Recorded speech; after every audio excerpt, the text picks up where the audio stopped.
Hello everybody, welcome back to my channel. My name is Queenie for those who don't know me, and I'm sorry if you commented that I should separate the videos past midnight. I didn't see it. This is episodes 7 and 8. Before I get into it, please make sure to like this video, subscribe and hit the bell, and leave a comment down below. So Ashley opens up about the fact that she used to be very scrawny when she was younger, and so she actually benefited from eating a lot of food, from gaining a lot of weight. Putting on some pounds gave her more confidence, and so food to her is kind of like therapy. So she doesn't like feeling guilty around her feelings regarding food. I just felt totally overwhelmed. Food feels very controlled to me when you talk about it. Hand on heart, I don't feel that food is that to me. You know, I was a beanpole. I used food in a positive light to kind of put weight on, and that drove my self-confidence. I want to believe Billy can compromise. I remember one time in university, there was a girl who really didn't like the fact that she was skinny. And I'm like, that's an interesting thing, because typically it's the opposite, but I forget that body dysmorphia and being uncomfortable in your body really doesn't have to do with you being fat. It's anybody at any size. And so, yeah, gaining weight was actually very beneficial for her. And she lets him know that that guilt is something that she's not willing to deal with from her partner. He does say that he's going to try to change his ways in terms of how he talks about food around her. Again, I think if you want to be disciplined, simply be disciplined.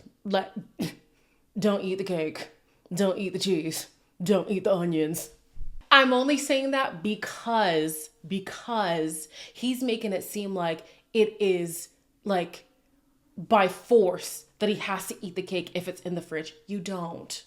Unless he also has a food addiction, but that's not what is given. Whatever, moving on.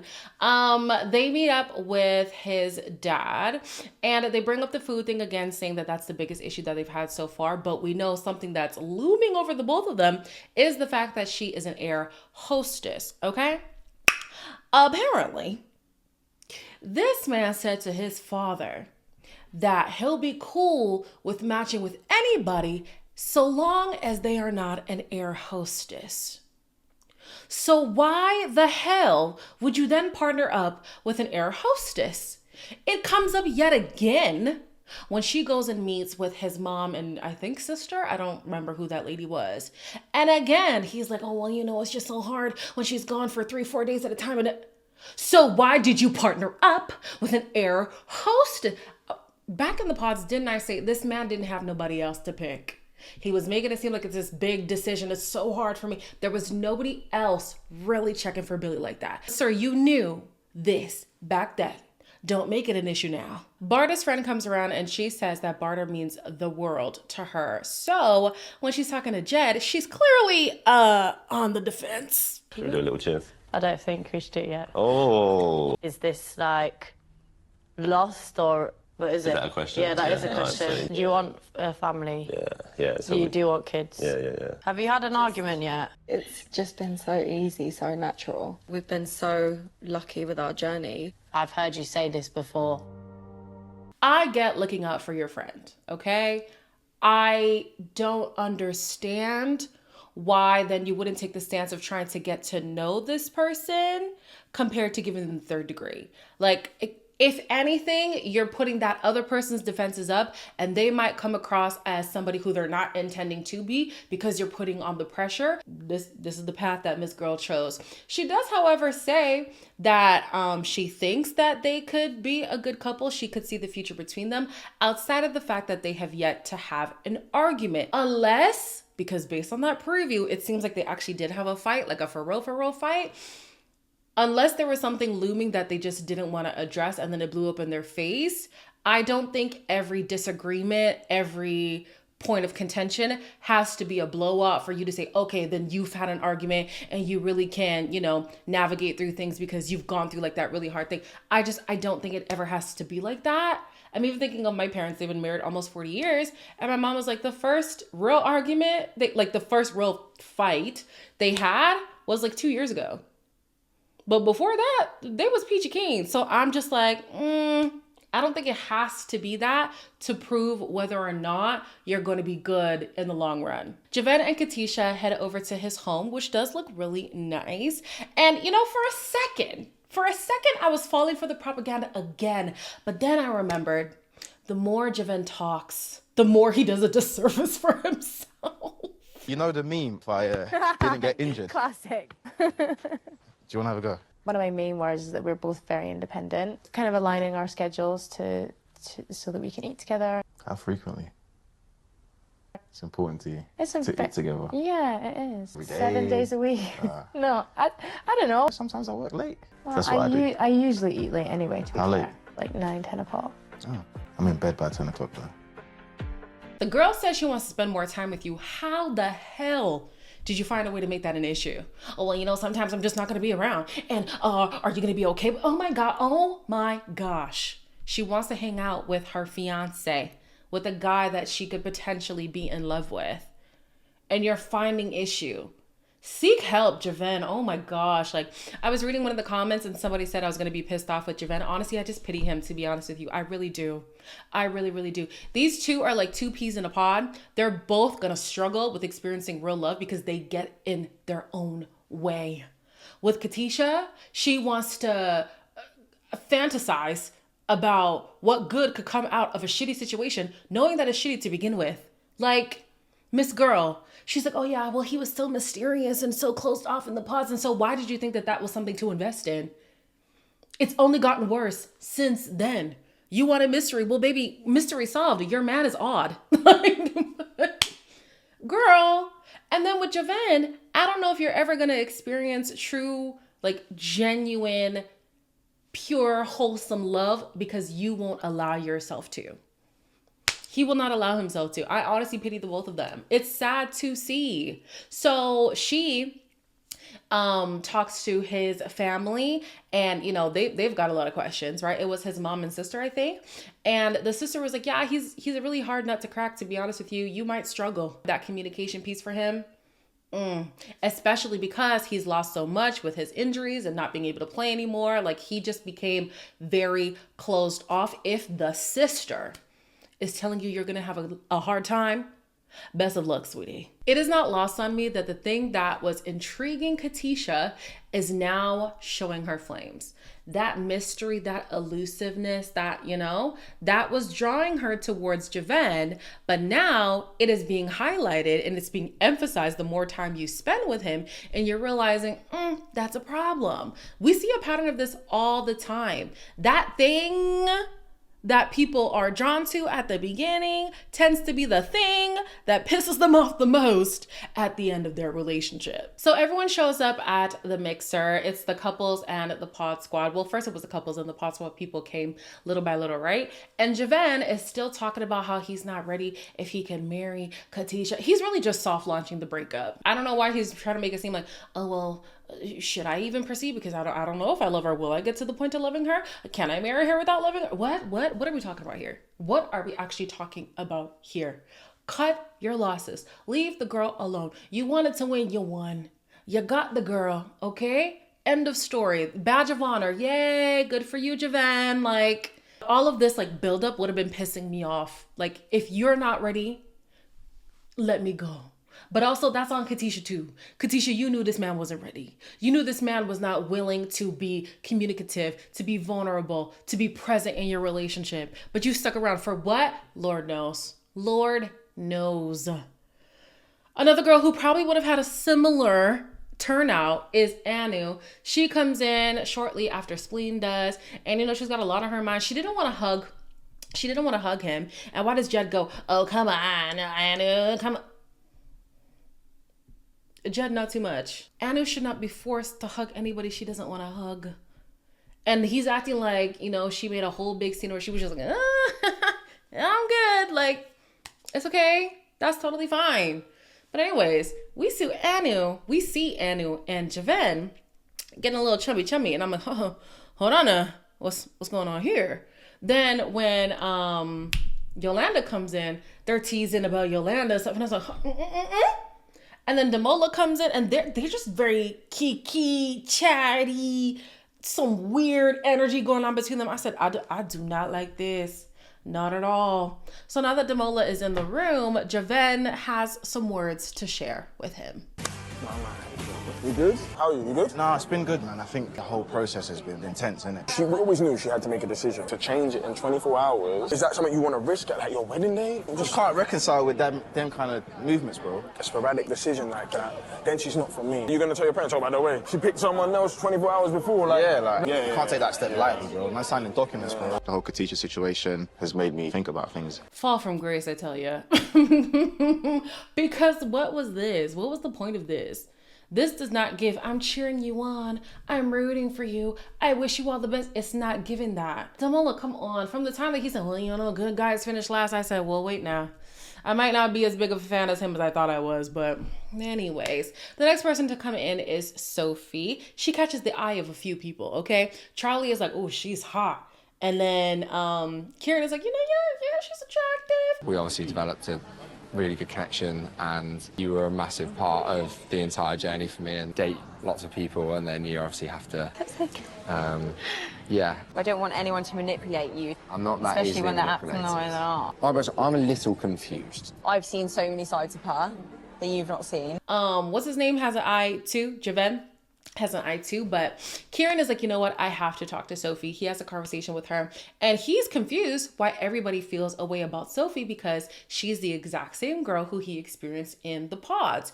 It's easy for her to be like that because, you know, she liked you. She is still that shady girl who she was to everybody else. Why can't you sit in the dress? Unless everyone wants to see my vagina, Javan. Do you feel like you made the right choice? I'm always happy.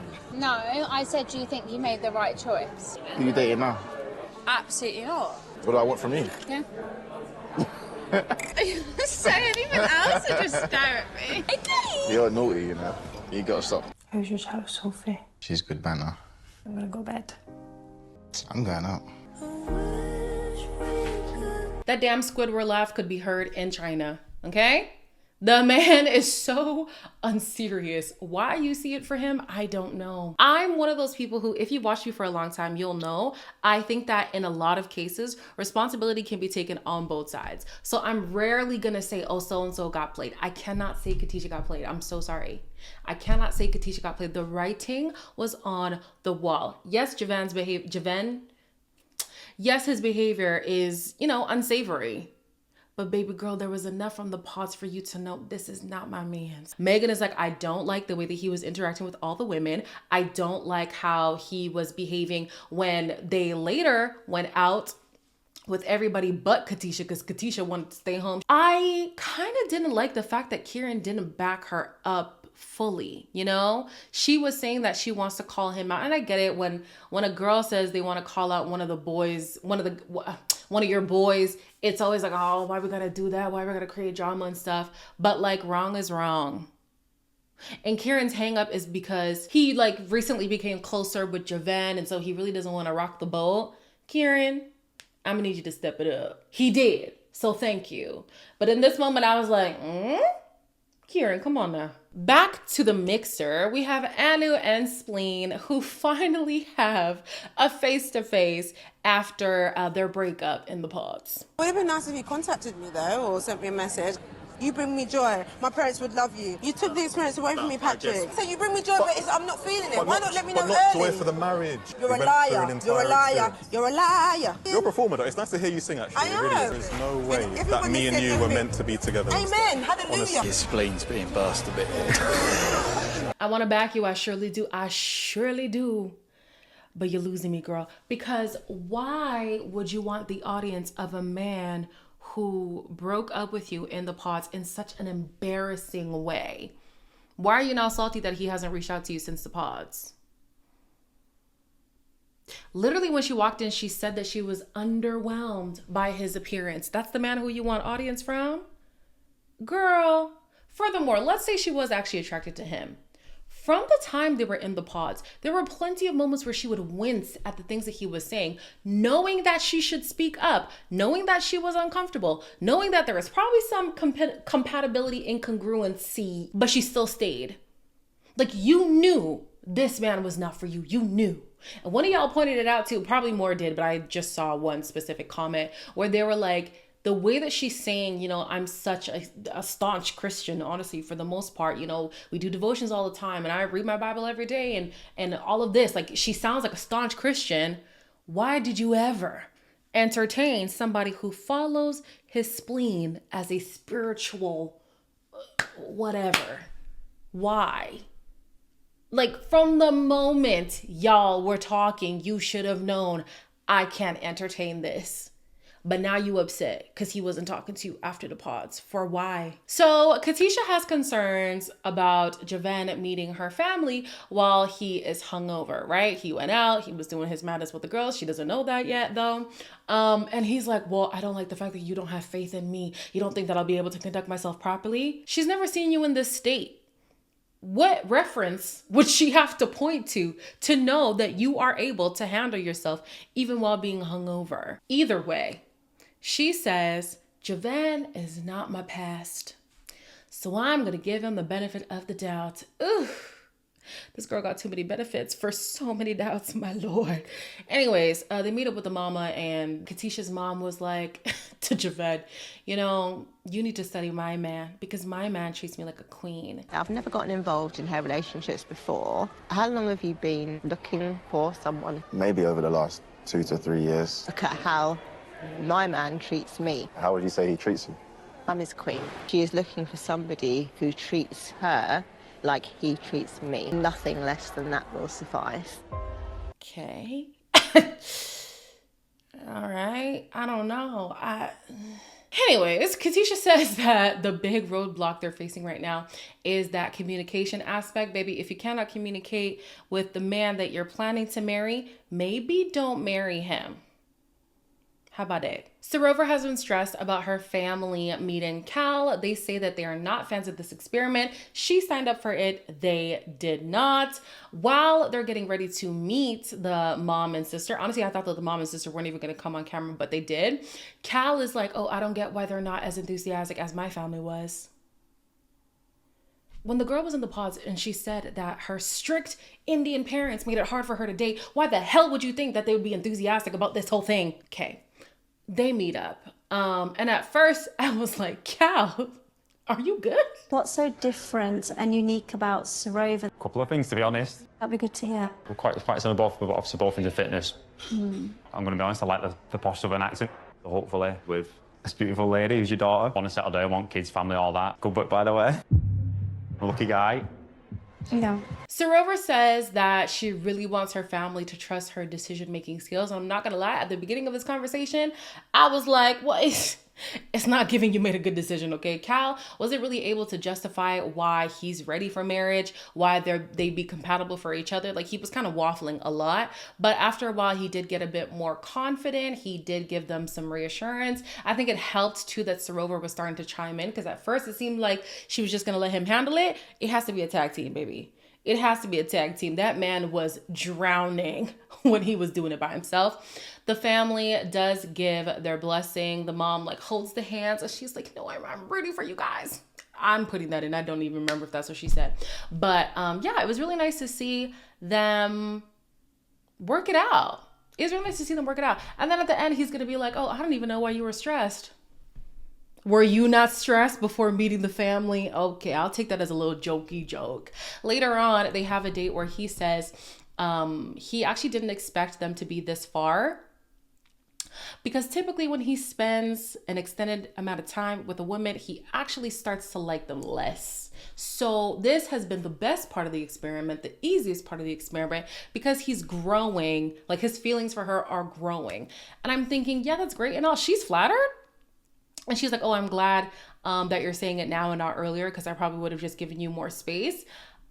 I wouldn't be flattered by this, you know, because we even see in the preview that he's like, well, what if 6 months down the line, maybe my feelings for her change and stuff. I'm sorry, I'm going to need somebody who has a more optimistic view on marriage, relationships, commitment. Like it just, The man is always just like, well, I typically don't come in. Oh, you're typically not my type. You know, oh, I just...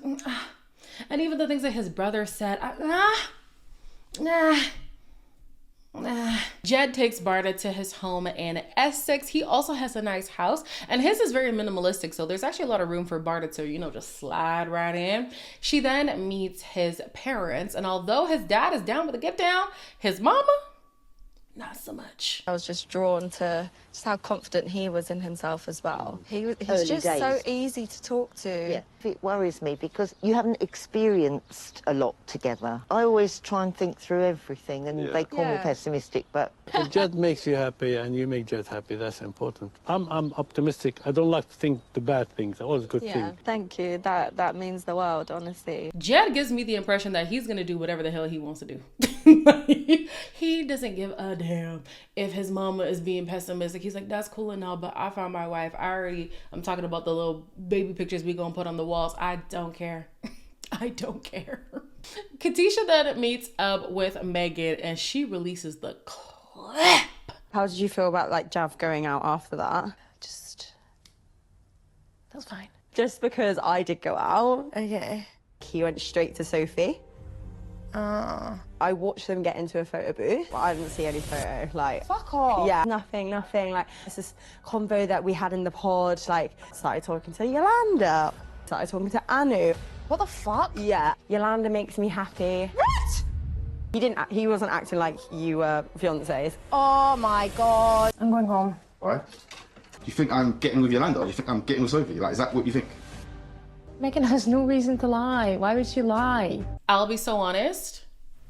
I don't feel bad for her. I don't. I really don't. Javan is exactly who she knew he would be. Let's start there. He's exactly who we thought he was going to be. I'm not surprised by this at all. I'm not surprised at all. So she's upset. She goes back to their apartment, and she's starting to pack. She's angry packing. As soon as she stopped packing, I said, oh Lord, here we go. He's trying to explain himself, and honestly, it seemed like it was working for a little bit. She stopped packing. She was trying to hear him out. She was trying to see if it's worth giving him the benefit of the doubt. And I'm thinking, this is how you stay getting caught, Katisha. When you see the signs, pay attention to them. Thankfully, she does. The next day, she writes a note. She's like, listen, I can't marry you. She leaves the ring on the counter. She goes about her business, right? And she admits there was a little twinge telling her something was wrong, but she didn't want to listen. So what did we learn, Katisha? Do not ignore the signs. There's a reason why your gut is telling you something. Your gut, not your spleen. Your gut. There's a reason. Trust your intuition. So Javan is very angry. He takes the letter, he rips it up. He wasn't angrily ripping, but he did rip it up a little bit. And he wants to get Megan and Kieran in a room together to set the record straight. But before then, he talks to Spleen on the phone, and they're basically making it seem like they they are the ones who are in the clear with both of their situations. This man was like, oh, it's so low vibrational to not be able to communicate, and clearly people just aren't ready for relationships. Y'all both have things to atone for. Please, nobody wants to hear from you, Spleen. But anyways, he then has a conversation with Megan and Kieran, and baby, it did not go well. Apparently, I spent all night with Sophie and Yolanda. What, at the club? There were some half-truths to what was said. So you never saw me sitting and chatting to Patrick. I saw you with Sophie, Yolanda and Anu. You never saw me sitting and chatting to Demola. Personally, no, I didn't. You can say you were, but that's all I saw. Why did you go into a photo booth to argue? The photo booth was open. The curtain was closed. There was no curtain. I also okay, saw that. but no, So but then bullshit. it's bullshit. You were chatting, you were all over Yolanda. No, I wasn't, because Yolanda was someone here. That you'd like to fuck. I never said that. You did. See you never, Jav. Have a good life, you fucking prick. I don't want anyone from this scenario to speak until the reunion. I don't want to hear from Javan. I don't want to hear from Katisha. I don't want to hear from Megan, from Kieran, from Yolanda, from Anu, from Sophie. I don't want to hear from none of y'all, because I need all of this. I need this drama to pan out at the reunion. Okay? That's what I need. I don't want to see you go on no podcast. I don't want to see you do no TikToks. I don't want to see it. I want that frustration to be fresh. You know what I mean? Fresh. And hit it at the reunion. Hit it right there. Ooh, This is gonna be good. I'm not gonna lie, for a second there, I felt like Javan kind of had her on semantics, right? Because how can you say I was doing something all night when that wasn't true? I don't even believe that this man was with those girls all night long. I do think that he did spend some time with the boys. Like, naturally, boys be gravitating towards each other. This man is like, oh, how dumb would it be for me to put myself in a bad situation where I'm supposed to be engaged with this girl? And that's why I think that you're not going to experience healthy love if you keep moving the way that you're moving. Your decisions are not conducive for finding a healthy partnership. He later on is like, oh, in retrospect, I should have stayed home. Yeah, you should have. But you like to self-sabotage. You like to do the most tantalizing thing, even at the detriment of your own relationship. That's on you. Fix up. I really felt bad for Megan because honestly, I believe her. And to feel like you're being gaslit, essentially, is very frustrating. I'm glad that Kieran did stand up for her. And she was like, you were behind a curtain. Absolutely. You were flirting with these girls. Absolutely. Like, I'm so glad. This man is lucky there weren't any cameras rolling. However, when the cameras were rolling, we saw how he was getting chummy with Anu and Sophie and potentially Yolanda if we got to see that too. So I fully believe what Megan is saying.